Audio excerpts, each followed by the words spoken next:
Pina-check-upan nga uli namin si Kaden dahil bumalik uli ang ubo at sipon niya. Akala ko nga ay mawawala na ng tuluyan after ng 1 week niyang pag-inom ng gamot. Kaya bumalik uli kami ng doktor para magpa-check up at this time nga ay pinag-nebulize na siya ni doktora. Marami nga daw may ubo at sipon ngayon, halos mga bata nga raw ang nagkakaroon. Eto nga ang routine namin every morning bago siya pumasok dahil 3 times a day nga dapat mag-nebulize. Bumili pa nga kami ng nebulizer para lang may magamit si Kaden dahil wala naman kaming ganito sa bahay. Mas gusto nga niya yung hinahawakan kaysa nilalagyan siya ng tali.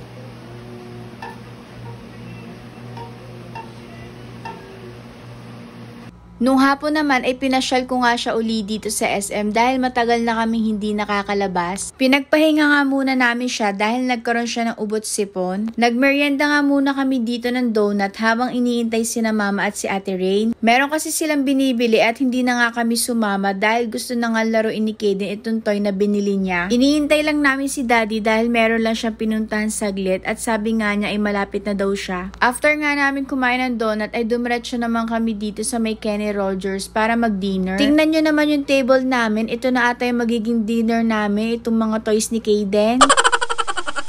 After namin kumain ay umuwi na rin kami tapos kinabukasan nga ay meron naman kami pinakita kay Kaden. Sabi ko nga sa kanya ay mag-practice na siya ng trick or treat kahit hindi naman siya sasali. Eto nga basket na pumpkin ay matagal na niyang pinabibili sa akin kaso nga lang ay ayaw ko. Pero nung nag-SM nga kami nung nakaraan ay nakakuha na siya kaya wala na akong choice kundi binayaran ko na rin. Galing nga kami grocery ni Daddy tapos nakita ko nga itong marshmallow na Frank, the Master Long Legs. Kaya binilhan ko nga si Kaden dahil kung matutuwa siya. Sabi nga ni Kaden ay picturean ko daw muna siya. Kinabukasan naman ay maaga uli kami umalis dahil nga meron siyang pasok at this time nga ay naka-PE uniform na siya. 2 hours nga lang si Kaden sa school at pagkasundo nga namin sa kanya ay sinisilip niya ako kung kasama ako ng daddy niya. Nakakatuwa nga dahil napakabilis ng panahon at meron na nga kaming K1. Nung Sunday naman ay nagpunta uli kami ng church para sumimba. Dito na nga lang uli kami umupo sa may likod para hindi pa uli-uli si Kaden. Diyan nga siya palaging naupo kasi yan doon chair niya sa school niya. Maya-maya nga ay nakatulog na si Kaden pagkabuhat ng kanyang daddy. Maaga din kasi kami gumising kaya inantok na ang bata. After nga ay niyaya nga uli kami ni Kaden sa SM at gusto daw niya dito maglaro sa token. Ilang araw nga ay aalis na uli ang kanyang daddy kaya naman sinamahan na namin siya dito para makapaglaro.